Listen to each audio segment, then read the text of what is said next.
ஏன் வீட்டு வேலையை செய்யவில்லை? மார்த்தாடின் சத்தம். நான் ஜெபம் பண்ண வேண்டாமா? மார்த்தாடின் பதில். சாப்பிட என்ன செய்வாய்? மார்த்தாடின் கேள்வி. மனிதன் அப்பத்தினாலே மாத்திரம் திருப்தி அடைவதில்லை. மரியாளின் பதில். வீட்டிலே தர்க்கங்கள் உண்டாகின்றன. தர்க்கங்கள் இருப்பது பரவாயில்லை. இந்த தர்க்கங்களையே பிரிவினைகளாய் வந்துவிடக்கூடாது. இது ஒரு வீண் பேச்சாக வளர்ந்து ஒருவருக்கு ஒருவர் பேசி பேசி குடும்பத்தில் கடும் பிரச்சனைகளை உருவாக்கிவிடக்கூடாது. வேதத்தின் கதாபாத்திரமாகிய மார்த்தான் மரியாள் சண்டை போட்டவள் அல்ல, பிரச்சனைக்குரியவர்கள் தான். ஆனால் இன்றைய மார்த்தான் மரியாள் ஆணோ பெண்ணோ வீணான தர்க்கங்கள், வீணான பேச்சுகள் இதிலே ஈடுபட்டு விடுகிறார்கள். நீ ஏன் ஜெபம் பண்ணவில்லை? நீ ஏன் அங்கு வரவில்லை? நீ ஏன் இந்த உடை போட்டிருக்கிறாய்? இப்படி பல பல தர்க்கங்கள், வீணான பேச்சுகள் வளர்ந்து கொண்டே போகின்றன. இவ்விதமாய் இருப்பதனாலே வீட்டிலும் பிரச்சனை, சபையிலும் பிரச்சனை. வேதம் சொல்கிறது, லூக்கா சுவிசேஷம் 11:17 அவர்களுடைய சிந்தனைகளை அவர் அறிந்து அவர்களை நோக்கி, தனக்குத்தானே விரோதமாய் பிரிந்திருக்கிற எந்த ராஜ்யமும் பாழாய்ப்போம், தனக்குத்தானே விரோதமாய் பிரிந்திருக்கிற எந்த வீடும் விழுந்து போம். உங்கள் வீட்டுக்கு விரோதமாக நீங்களே பேசுவீர்களா?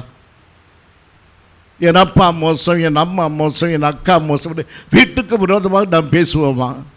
வீட்டுக்கு விரோதமாக நாம் பேசினால் அந்த வீடு விழுந்து போகும்.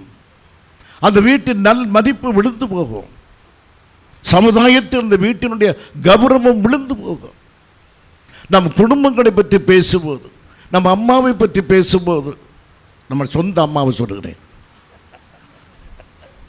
நம்முடைய அப்பாவை பற்றி பேசும்போது, நம்முடைய சகோதரனை குறித்து பேசும்போது நாம் எவ்வளவு ஜாக்கிரதையாக பேசுகிறோம், ஜாக்கிரதையாக பேச வேண்டும். மற்றவர்களை குறித்து பேசும்போது எப்படி பேசுகிறோம்? அந்த மற்றவர்கள் யார்? மற்றவர்கள் சபையினுடைய மக்கள். இதுவும் ஆவிக்குரிய பெரிய குடும்பம். ஆவிக்குரிய குடும்பத்தில் உள்ள குறித்து விமர்சனம் பண்ணினார், நம்முடைய போதகரை நாமே விமர்சனம் பண்ணினார், சபை விழுந்து போகும். எந்த வீடும் தனக்கு தானே பிரிந்திருந்தால் அது விழுந்து போவது போல ஆவிக்குரிய வீடாக சபையிலே விமர்சனங்கள் குறைய வேண்டும், வீண் பேச்சுகள் குறைய வேண்டும். ஒருவர் இல்லாத நேரத்தில் அவளை குறித்து பேசுவது முற்றிலுமாக நீங்க வேண்டும். பரிசுத்த பவுல் சொல்கிறார், 1 கொரிந்தியர் 11:17 பின்பகுதி. நீங்கள் கூடி வருதல் நன்மைக்கு ஏதுவாய் இராமல் தீமைக்கு ஏதுவாய் இருக்கிறதே. என் அருமையான சபையே, பல இடத்திலே கூடுகிறீர்கள், ஜெபத்துக்கு கூடுகிறீர்கள், வீட்டு கூட்டத்துக்கு கூடுகிறீர்கள், சபையிலே கூடுகிறீர்கள். அது நன்மைக்காக இல்லையே. அது எப்படி நன்மைக்காக இருக்கும்? நீங்கள் வீண் பேச்சு பேசினால், மற்றவர்களை விமர்சித்தால், நம்முடைய போதகரையே நாம் விமர்சித்தால், நம்முடைய சபையை விமர்சித்தால் அது நன்மைக்கு எதுவாக இராது, அது தீமைக்காக போய் ஆகிவிடுமே என்று பவுல் எச்சரிக்கிறார். மேலும் சொல்லுகிறார், முதலாவது, நீங்கள் சபையிலே கூடி வந்திருக்கும் போது உங்களில் பிரிவினைகள் உண்டென்று கேள்விப்படுகிறேன். சபையிலே பிரிவினை உண்டாகிறது. அந்த ஊருக்காரர், இந்த ஊருக்காரர் என்று பிரிவினைகள் உண்டு என்று நான் கேள்விப்படுகிறேன்.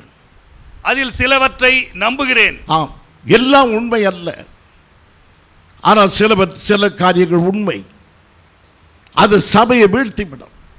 மார்த்தாள் மரியாள் சண்டை இங்கு உருவாகிறது. மார்த்தாள் மரியாள் வேதத்தில் சண்டை போட்டவள் அல்ல. இன்றைய மார்த்தாளும் மரியாளும் சண்டை, சச்சரவு, பிரிவினைகளை கொண்டு வருகிறாள். என் அருமையான தேவ பிள்ளையே, நீங்கள் எப்படி இருக்கிறீர்கள்? உங்கள் வாயின் வார்த்தைகள் சபையை கட்டுகிறதா?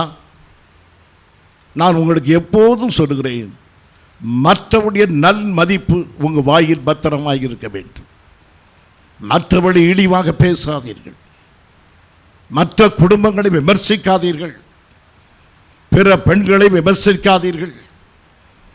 இதெல்லாம் பிரிவினையும் சபையினுடைய வல்லமையை குறைத்து போடும். தைரியமாக இருந்தால் அவரிடத்தில் போய் நீங்கள் செய்வது சபையை பாதிக்குமே, நீங்கள் நடந்து கொள்வது பாதிக்குமே சொல்ல வேண்டும்.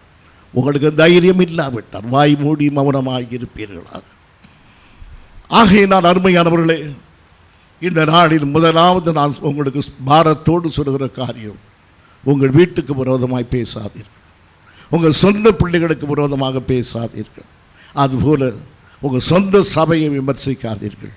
நாம் எல்லாம் ஒரே குடும்பம், கூடுதல் குறைவு இருக்கும், குற்றங்கள் இருக்கும்.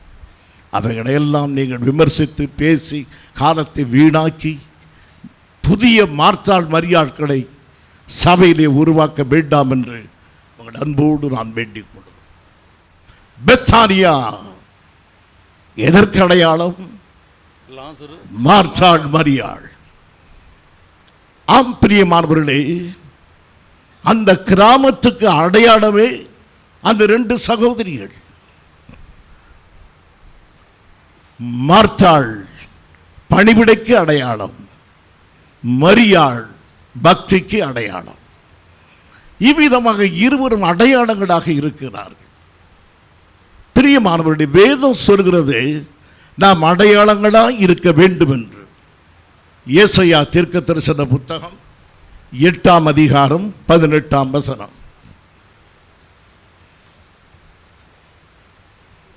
ஏசாயா 8ஆம் அதிகாரம். இதோ நானும் கர்த்தர் எனக்கு கொடுத்த பிள்ளைகளும்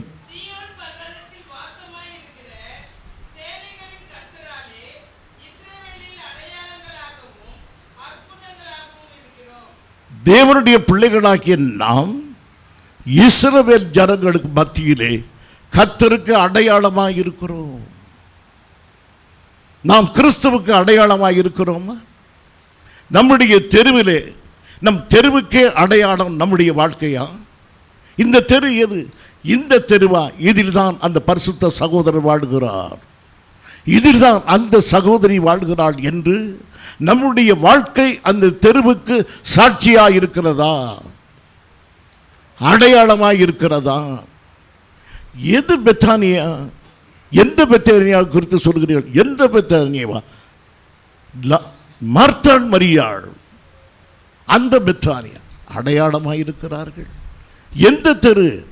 இந்த சகோதரர் அந்த ஜெபிப்பாரே, வல்லமையாக ஜெபங்களை ஏறிருப்பார், அந்த சகோதரர் வாழ்கிற தெரு அடையாளமாய் அற்புதமாய் நாம் இருக்க வேண்டும் என்பது நம்முடைய அழைப்பு. அப்படி இருக்கிறோம் அருமையானவர்களே. நம்முடைய வாழ்க்கை ஒரு அடையாளமாக இருக்கிறதா? அதற்காகத்தான் நாம் பிரயாசப்பட வேண்டும். மார்த்தாளும் மரியாளும் அடையாளங்களாக இருக்கிறார்கள். நாம் நம்முடைய வாழ்க்கையும் பரிசுத்தத்துக்கும் விசுவாசத்திற்கும் அடையாளமாக இருக்க வேண்டும். அருமையானவர்களே, உங்களை பார்த்து ஒரு கேள்வி, நீங்கள் எதற்கு அடையாளம்? நீங்கள் எதற்கு? உங்கள் பெயரை சொன்னவுடனே அடுத்து என்ன சொல்லுவார்கள்? ஒரு பெயரை சொல்லுகிறார், ஒரு சகோதரர் பெயரை சொன்னவுடனே ஊழியம் செய்கிற தம்பி, நல்ல அடையாளம். ஜெபிக்கிற சகோதரன், நல்ல அடையாளம். கோள் பேசிக்கொண்டே இருப்பார், கெட்ட அடையாளம். எதர்மையான சபையே, எதற்கு நாம் அடையாளமாக இருக்கிறோம்? அதை நாம் யோசிக்க வேண்டும். என்னை குறித்து சொன்ன உடனே என்ன அடையாளத்தை பார்ப்பார்கள் என்று ஒவ்வொருவரும் யோசிக்க வேண்டும். பிரியமானவர்களே, மார்த்தாளும் மரியாளும் அன்றைய சமுதாயத்தில் கிறிஸ்துவுக்கு நல்ல அடையாளங்களாக இருந்தார்கள். இன்றைய மார்த்தாளும் மரியாளும் சண்டை போடுகிறார்கள். நான் பிரசங்கத்தை ஆரம்பிக்கும் போது சொன்னேனே, அந்த சண்டைகள், அவள் சரியில்லை, இவள் சரியில்லை என்று சண்டை போடுகிற மார்த்தாள் மரியாள். கர்த்தர் சொல்லுகிறார், ரோமருக்கு எழுதின நிருபம் 16ஆம் அதிகாரம் 17ஆம் வசனம்.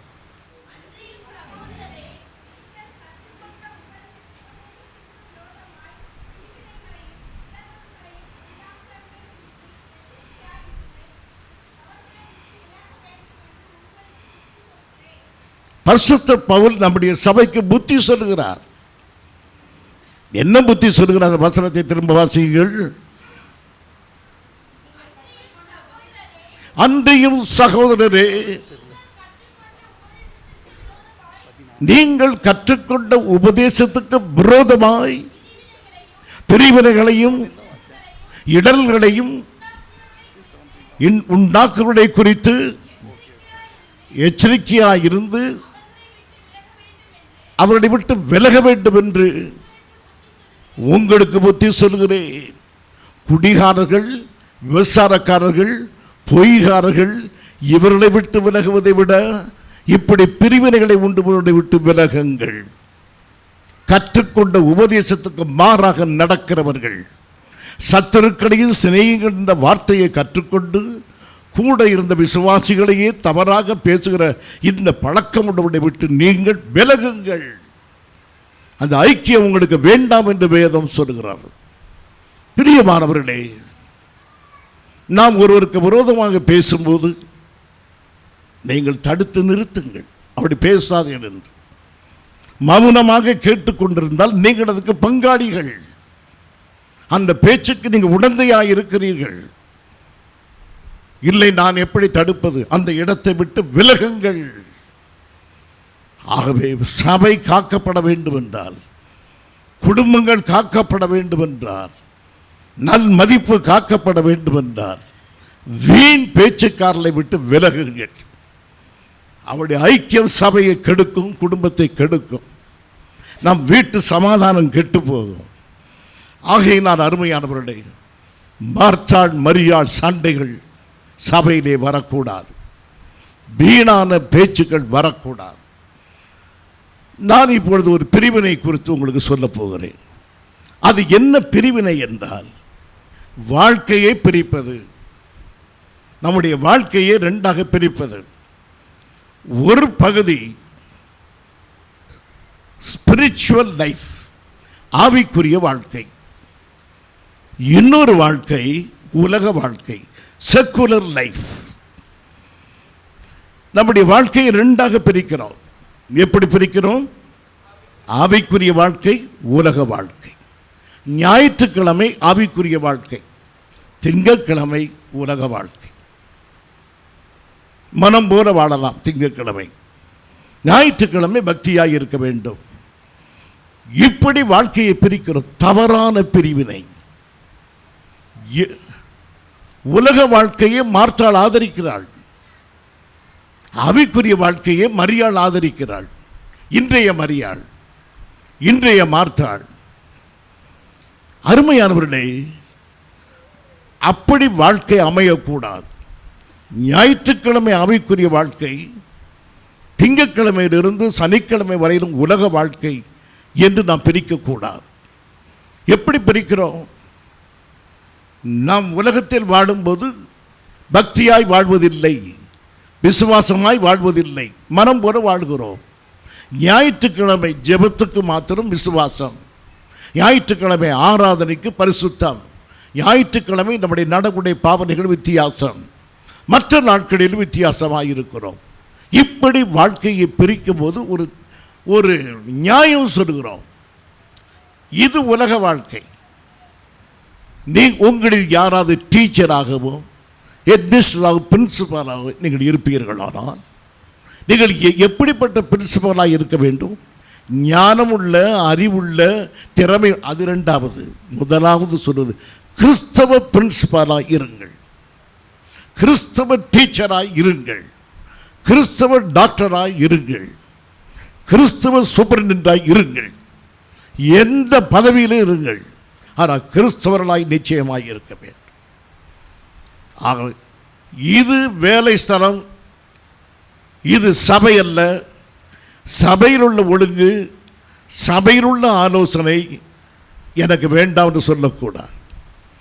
எந்த வேலை செய்தாலும் சரி, விளக்குமாறு எடுத்து பெருக்கினாலும் சரி, ஒரு உயர்ந்த உத்தியோகத்தில் இருந்தாலும் சரி, நீங்கள் கிறிஸ்தவ வாழ்க்கை வாழ வேண்டும். எல்லா நாட்களிலும் மார்த்தாடும் மரியாளும் இணைந்து இருப்பதே கிறிஸ்தவ வாழ்க்கை. ஞாயிற்றுக்கிழமை மரியாள், மற்ற நாளெல்லாம் மார்த்தாள் என்று நம்மை வித்தியாசப்படுத்திக் கொள்ளக்கூடாது. இந்த பிரிவினை தான் மிக மோசமான ஒன்றாக இருக்கிறது. ஆகவே எல்லா நாடும், எவ்விடத்திலும், எல்லா வேலையிலும் நாம் கிறிஸ்தவனாக இருக்க வேண்டும். ஒரு நர்ஸ், நீங்கள் ஒரு கிறிஸ்டியன் நர்ஸ், உங்களை பார்க்கும்போது நீங்கள் எந்த சபையை சார்ந்தவர்கள் என்று கேட்க வேண்டும். உங்களுடைய திறமையை பார்த்து கேட்பார்கள், அப்பா அம்மா யார், உன் குடும்பம் என்ன. உங்கள் திறமை உங்கள் குடும்பத்தை வெளிப்படுத்துகிறது. உங்கள் சபையை வெளிப்படுத்த வேண்டும். உங்கள் போதகரை வெளிப்படுத்த வேண்டும். எங்கள் போதகர் எங்களை அனுப்பும்போது அவர் சொல்லுவார், தகப்பனுடைய பெயரை விளங்க பண்ணுங்கள். அவர் தான் எங்களுக்கு தகப்பன், ஆவிக்குரிய தகப்பன். எங்கு போனாலும் என் பெயரை விளங்க பண்ணுங்கள் என்று அவர் சொல்லுவார். ஆம் பிரியமானவர்களே, நம்முடைய தகப்பன் நமது கர்த்தராகிய இயேசு கிறிஸ்து. அவருடைய பெயரை நாம் விளங்க பண்ணுவர்களாக இருக்க வேண்டுமே தவிர நாம் பிரிவினைவாதிகளாக இருக்கக்கூடாது. நான் பக்தியாக இருக்கிறேன். இது ஞாயிற்றுக்கிழமை ஜெப வேளையில் நான் வேறு வித்தியாசமாக இருப்பேன். மற்ற நேரத்தில் நான் இப்படித்தான் இருப்பேன். அப்படி அல்ல. ஞாயிற்றுக்கிழமை மரியாள், திங்கட்கிழமை மார்த்தாள். அப்படி அல்ல. எல்லா நாளும் மார்த்தாளும் மரியாளும் இணைந்து தேவனுக்குள் இருக்கிற வாழ்க்கை தான் வேண்டும். அருமையானவர்களே, பிரியமானவர்களே, மார்த்தாளும் மரியாளும் கடுமையாக பேசுகிறார்கள் இன்றைய சபையிலே. மரியாள் சொல்லுகிறாள், ஜெபம் பண்ணுவதே ஒரு ஏமாற்றுதான், ஊழியமே ஒரு ஏமாற்றுதான். மரியாள் சொல்லுகிறாள், அப்படி பேசாதே, ஊழியத்தை எல்லாம் குறை சொல்லாது. இவ்விதமாக தர்க்கங்கள் வருகின்றன. வீட்டு வேலை செய்வதற்கு பயந்து கொண்டு தான் நீ ஜெபம் பண்ணி கொண்டிருக்கிறாய். கடமையை செய்ய முடியாதவர்கள் தான் இப்படி ஊழியம் செய்து கொண்டிருக்கிறார்கள். வீண் தர்க்கங்கள் எழுகின்றன. இந்த தர்க்கங்களை கர்த்தர் உற்று கவனிக்கிறார் என்பதை நாம் மறந்துவிடக்கூடாது. கர்த்தருடைய பிள்ளைகள் ஒருவருக்கு ஒருவர் பேசிக்கொள்வார்கள். கர்த்தர் அதை உற்று கவனிக்கிறார். நீங்கள் பேசுகிற எல்லா வார்த்தைகளையும் கர்த்தர் உற்று கவனிக்கிறார். ஆகையினாலே நீங்கள் உங்கள் வாயின் வார்த்தைகளில் ஜாக்கிரதையாக இருங்கள். அருமையானவர்களே, மார்த்தாளும் மரியாளும் இப்போது முடிவுக்கு வந்து விட்டார்கள். மரியாள், என்னக்கா ஒரு முடிவு சொல்கிறேன் கேள். நான் சொல்வதை நீ கேட்க மாட்டாய். நான் சொல்வதை நீ கேட்கிறதில்லை. நான் என்ன கேட்கவில்லை. உன்னை ஜெபத்துக்கு வர சொன்னேன். போதகர் வந்திருக்கிறார், நீ வரவில்லையே. போதகருக்காகத்தான் சமைத்துக் கொண்டிருக்கிறேன், நீ வரவில்லையே. சரி, இப்படியே நம்முடைய சண்டை நீடிக்கிறது. ஒன்று செய்வோம், நீயும் நானும் ஒரு நாளும் பேச வேண்டாம். இனி நமக்குள் பேச்சே வேண்டாம். அக்கால் தங்கை என்ற உறவு வேண்டாம், நமக்கு பேச்சு வேண்டாம். மார்த்தாளும் மரியாளும் பேச்சை நிறுத்திவிட்டார்கள். இப்போது பேசுகிறதில்லை. வீட்டில் அமைதி. இது நல்ல அமைதியா? இந்த அமைதி பரிசுத்த பவுலுடைய இருதயத்தை வேதனைப்படுத்துகிறது. அவரும் மார்த்தாள் மரியாளை தன் சபையிலே சந்தித்தார். அந்த மார்த்தாளும் மரியாளும் பேசுகிறதில்லை. சிறைச்சாலையில் இருக்கிற பவுலுடைய இருதயம் உடைகிறது. என் சபை மக்களுக்கும் ஒற்றுமை இல்லையே, என் சபை மக்கள் ஒருவரை ஒருவர் நேசிக்கவில்லையே. கடித்து பட்சித்த காலம் ஒன்று இருந்தது. இப்போது பேசாமல் இருக்கிற மௌன காலம். அவர் எழுதுகிறார், பிலிப்பியர் 4ஆம் அதிகாரம் 2ஆம் வசனம்.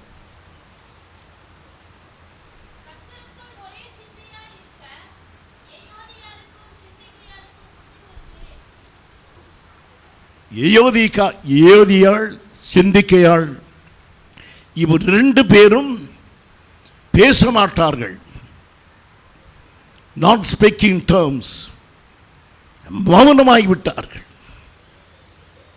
சபையிலே எத்தனையோ பிரச்சனைகள், பண பிரச்சனை இருக்கும், கட்டட பிரச்சனைகள் இருக்கும், சுவிசேஷ வேலை பிரச்சனை இருக்கும். எல்லாவற்றையும் விட சிறைச்சாலையில் இருக்கிற பவுல் உள்ளத்தை தொட்டது எது? இந்த 2 சகோதரிகள் பேச மாட்டார்கள். இந்த சபையில் நீங்கள் எத்தனை பேரோடு வைராக்கியமாய் பேசாமல் இருக்கிறீர்கள்? மௌன புரட்சியிலே இருக்கிறீர்களே. உங்கள் குடும்பத்திலே பேசாமல் இருக்கிறீர்களே. கணவன் மனைவிக்கிடையே மௌனம் நிலவுகிறதே. இது நல்லதா? இந்த மௌனம் கலைய வேண்டுதான் பரிசுத்த பவுல் எழுதுகிறார்.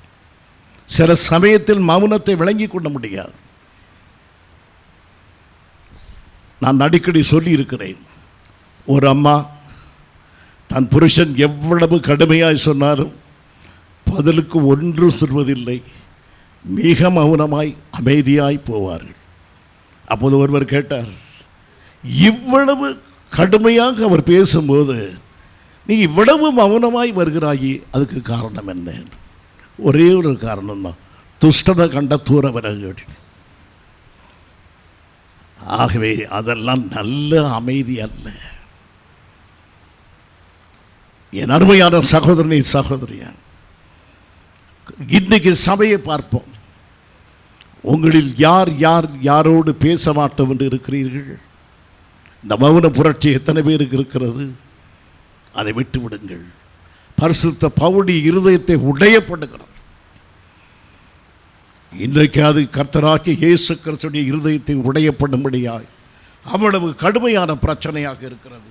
அருமையானவர்களே, அடுத்ததாக சொல்கிறோம், சபை மக்களாகி நாம் மற்றவருடைய பிரச்சனையை பற்றி பேசவே கூடாதா? யாரை பற்றியுமே பேசக்கூடாதா?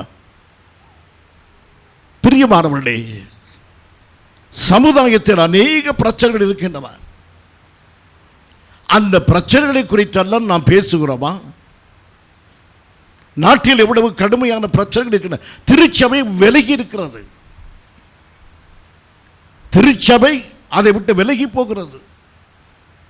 நாட்டில் ஊழல்கள், ஏமாற்று, கொலை, கொள்ளை, முறைகெட்ட தேர்தல்கள், இவை எல்லாவற்றையும் திருச்சபை கவனித்து அமைதியாக இருக்கிறது.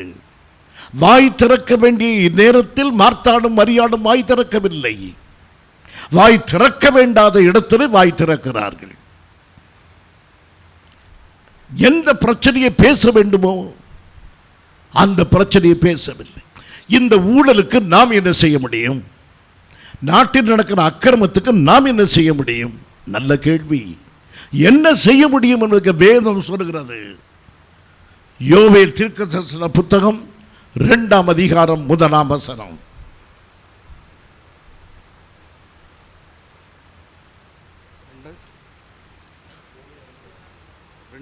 இரண்டாம் அதிகாரம் 1ஆம் வசனம். சீயோனிலே எக்காளம் ஊதுங்கள், என் பரிசுத்த பர்வதத்திலே எச்சரிப்பின் சத்தமிடுங்கள். பரிசுத்த பர்வதத்திலே எச்சரிப்பின் சத்தத்தை இடுங்கள். தேசத்தின் குடிகள் எல்லாம் தத்தளிக்க கடவர்கள். தேசத்தின் குடிகள் எல்லாம் தத்தளிக்க கடவர்கள். ஏனெனில் கர்த்தருடைய நாள் வருகிறது, அது சமீபமாய் இருக்கிறது. இந்த தேசத்திற்கு என் அருமையான சகோதரனே, உனக்கு பாவத்தை குறித்தும் அக்கிரமத்தை குறித்தும் ஒரு பாரம் இருக்குமானால் இந்த தேசத்துக்கு தேவனே நியாய தீர்ப்பை பிரசங்கம் பண்ணு. இந்த தேசத்துக்கு ஒரு அழிவு வரப்போகிறது என்பதை பிரசங்கம் பண்ணு. பிரச்சனையை உங்களுக்கு கொண்டு வருகிறேன். கௌரவ கொலை. ஒரு வாலிபன் இன்னொரு சமுதாயத்தைச் சேர்ந்த ஒரு பெண்ணை திருமணம் செய்ததினாலே பத்திரிகையில் செய்து வருது. அவன் அடித்து கொல்லப்பட்டான். அவன் வீடு முற்றுகையிடப்படுகிறது. சமுதாயத்தில் மிகப்பெரிய கொடுமை. கௌரவ கொலை நடக்கின்றன. தங்களுடைய சாதிய வெறியை நிறைவேற்றுவதற்காக இன்றைக்கு சமுதாயத்தில் படுகொலைகள் நடக்கின்றன. பத்திரிகையில் வாசிக்கிறோம். சபை என்ன செய்கிறோம்? அதை குறித்து ஜெபம் பண்ணுகிறோமா? அதற்காக பாரம் எடுக்கிறோமா? பயங்கரவாதங்கள் நடக்கிற இடத்தை பார்க்கிறோமா? அலட்சியமாகவே சபை இருக்கிறது. ஆனால் வீண் பேச்சிலே சபை முன்னேறி இருக்கிறது. பேச வேண்டிய இடத்திலே சபை மௌனமாக இருக்கிறது. கடுமையான காரியங்களை எதிர்த்து சொல்ல மௌனம்.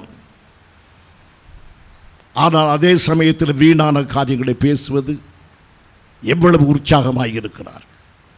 பிரியமானவர்களே, சபையானது மௌனமாக இருக்கக்கூடாது. சமுதாயத்தின் பெரிய பிரச்சனைகளை நாம் அணுக வேண்டும். என் அருமையான சகோதரனே, சகோதரி, உங்களுக்கு ஆலோசனையாக சொல்லுகிறேன். உங்கள் ஜெப குறிப்பில் இப்படிப்பட்ட படுகொலைகளுக்காக ஜெபம் பண்ணுகிறீர்களா? இப்படி நடக்கிற களவு, திருட்டு, ஏமாற்று, வஞ்சிக்கிற அரசு அதிகாரிகள், நாட்டை ஏமாற்றுகிற அமைச்சர்கள், இவர்களுக்காக ஜெபம் பண்ணுகிறோமா? இந்த பிரச்சனையெல்லாம் நாம் வைக்கிறோமா? அருமையானவர்களே, நாம் மௌனமாய் இருக்கக்கூடாது. சமூக பிரச்சனைக்காக நிச்சயமாய் நாம் ஜெபம் பண்ண வேண்டும். இன்றைக்கு நான் உங்களுக்கு ஆசீர்வாத பிரசங்கம் பண்ண வரவில்லை. உங்கள் கடமையை உங்களுக்கு உணர்த்தும்படியாய் வந்து, சோம்பேறித்தனமாக இருக்கிற அசம்பிளிஸ் ஆஃப் காட் சபை, அலட்சியமாக இருக்கிற அசம்பிளிஸ் காட் சபை சற்று சிந்திக்க வேண்டும் என்ற எண்ணத்திற்காகவே இந்த வார்த்தைகளை கொண்டு வருகிறேன். நீங்கள் எல்லாரும் சிந்திக்க மாட்டீர்கள். நீங்கள் சிலர் சிந்திக்க ஆரம்பித்து விட்டீர்கள், வீட்டுக்கு எப்போ போகலாம் என்று.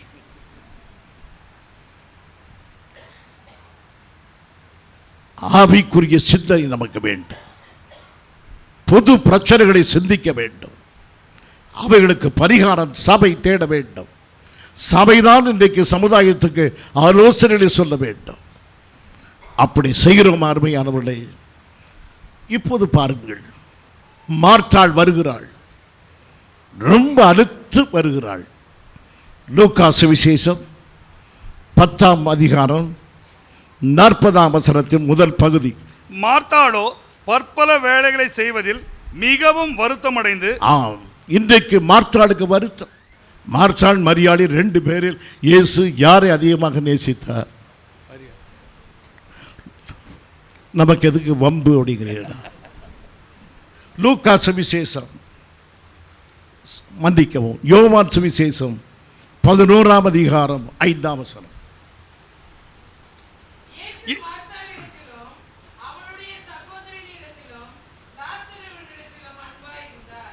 திரும்ப வாசிங்க. இயேசு மார்த்தாளிடத்திலும் அவருடைய சகோதரியிடத்திலும். அப்படியான இயேசு யார் மீது அன்பாக இருந்தார்? மார்த்தாளும் மரியாள் இருவருமே. யாரை அதிகம் முக்கியப்படுத்தி இருக்கிறார்? மார்த்தாளை. யார் பெயர் சொல்லவே இல்லை, மரியாள் பெயர் இல்லவே இல்லை. ஏன் அப்படி? வீட்டுக்கு மூத்தவள். ஆகவே அந்த அங்கீகாரத்தை தேவன் மதிக்கிறார். மார்த்தாளை அற்பமாய் எண்ணவில்லை. அவள் செய்த வேலையை அற்பமாய் எண்ணவில்லை. அவள் ஜெபத்தை விட முக்கியப்படுத்தின முறையைத்தான் கண்டித்தாரே தவிர செய்த வேலையை கண்டிக்கவில்லை. ஆகவே அருமையானவர்களே, நம்முடைய வாழ்க்கையில் 2ம் அவசியமாயிருக்கிறார். ஜெபமும் அவசியம், ஊழியமும் அவசியம். நாம் கர்த்தருக்கு மகிமை செலுத்த ஆராதிக்க வருகிறோம். கர்த்தருடைய பிள்ளைகளுக்கு உதவி செய்ய சமுதாயத்துக்குள்ளே போகிறோம். ஞாயிற்றுக்கிழமை என் தேவனை துதிக்கிறேன், மற்ற நாட்களில் தேவ பிள்ளைகளுக்கு உதவி செய்கிறேன். Serve the mankind. மற்றவர்களுக்கு உதவி செய்கிறவர்களாய் நாம் மாற வேண்டும். இல்லாவிட்டால் நாம் மரியாட்களாய் மாத்திரம்தான் இருப்போம். யாராக இருக்க மாட்டோம், மார்த்தாளாக இருக்க மாட்டோம். கண்ணீர் வடிகிறவர்களை கண்ணீர் துடையுங்கள். தடுமாற்றமாக இருக்கிறவர்களை தாங்கி பிடியுங்கள். நடக்க முடியாதவர்களுக்கு ஆதரவு கொடுங்கள். பசியாக இருக்கிறவர்களுக்கு ஆகாரம் கொடுங்கள். தாகமாக இருக்கிறவர்களுக்கு தண்ணீர் கொடுங்கள். இது மார்த்தாளின் வேலை.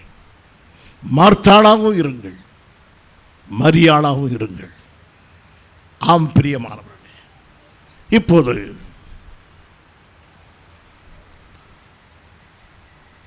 நான் ஒரு சின்ன காட்சி உங்கள் மனதுக்கு கொண்டு வருகிறேன்.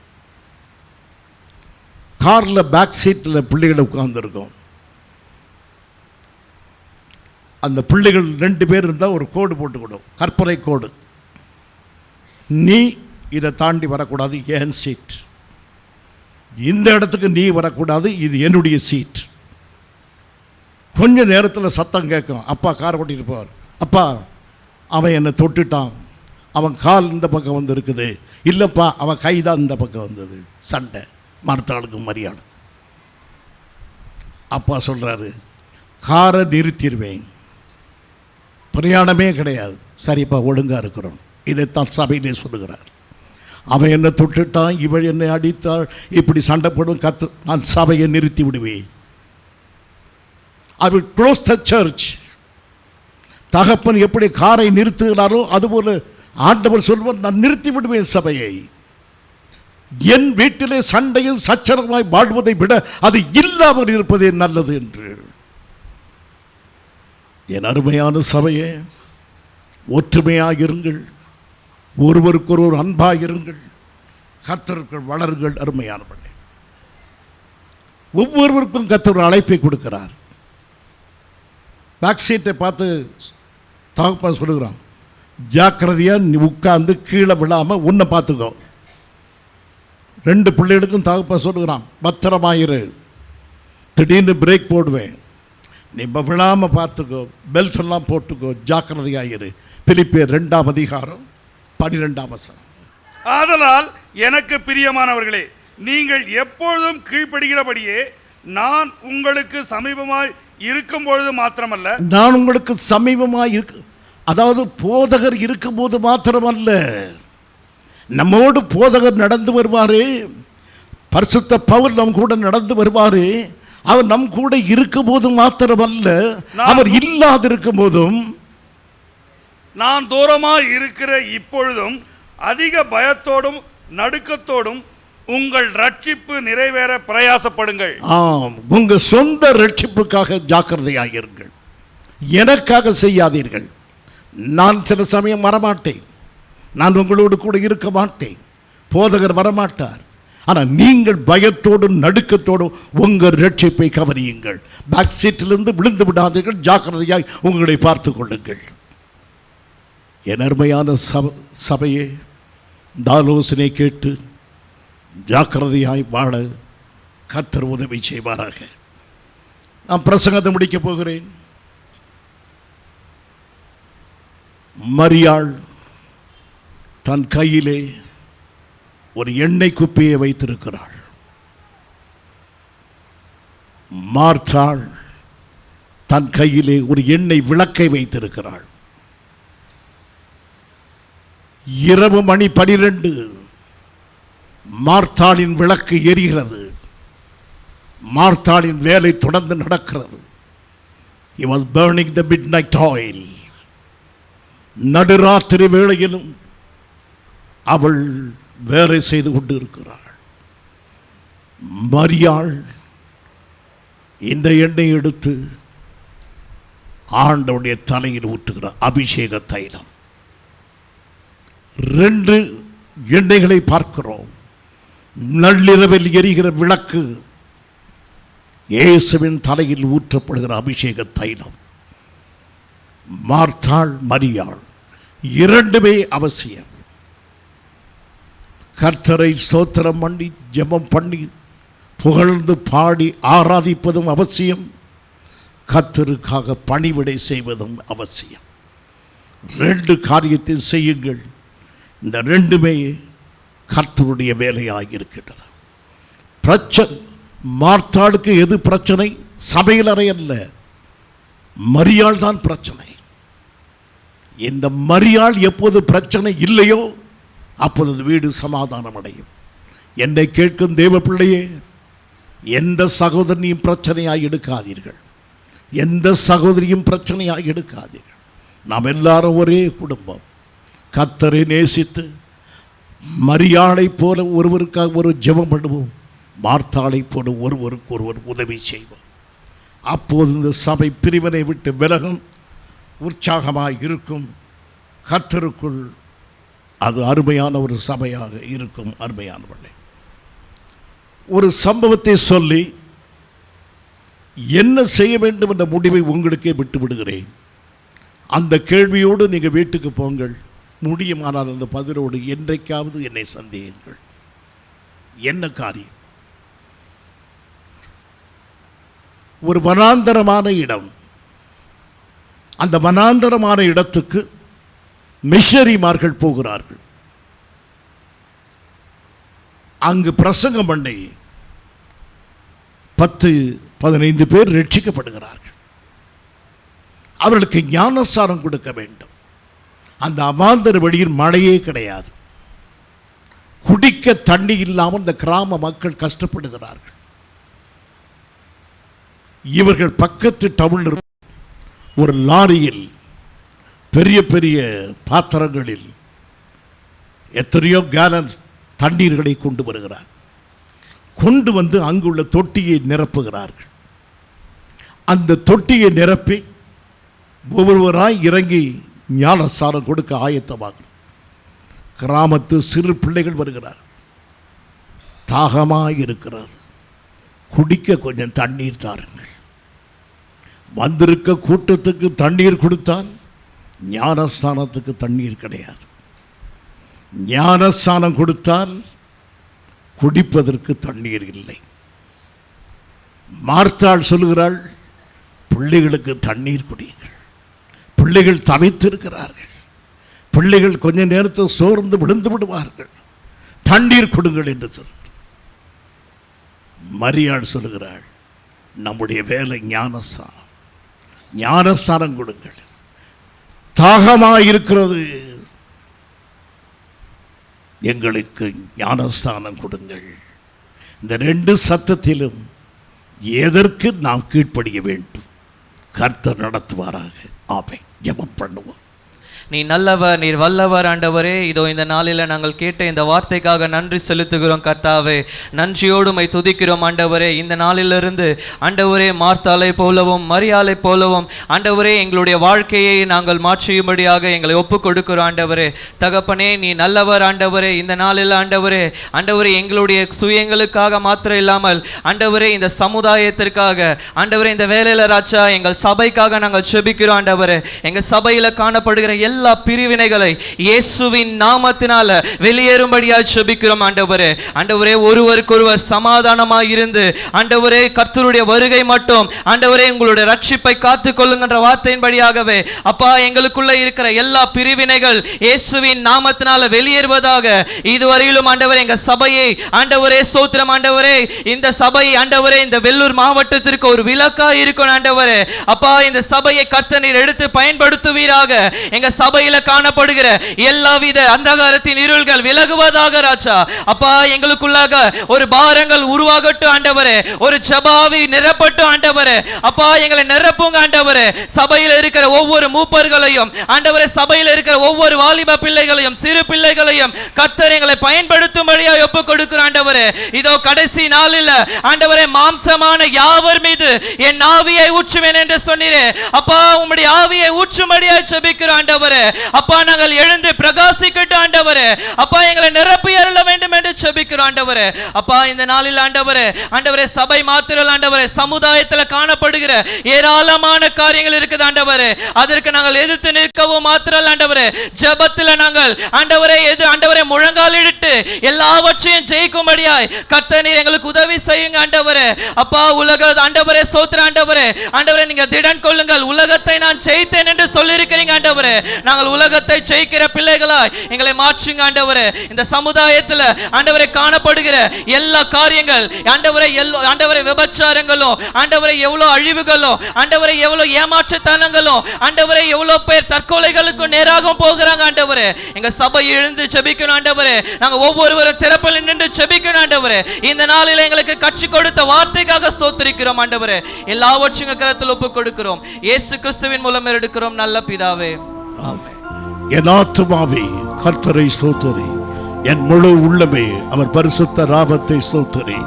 என் ஆத்துமாவே கர்த்தரை ஸ்தோத்திரி, அவர் செய்த சகல உபகாரங்களை மறவாதே. ஆவே நம்முடைய கர்த்தராகிய இயேசு கிறிஸ்துவின் கிருபையும் பிதாவாகிய தேவனுடைய அன்பும் பரிசுத்த ஆவியாருடைய ஐக்கியமும் நம் அனைவரோடு கூட என்றும் இருப்பதாக. ஆமென் ஆமென்.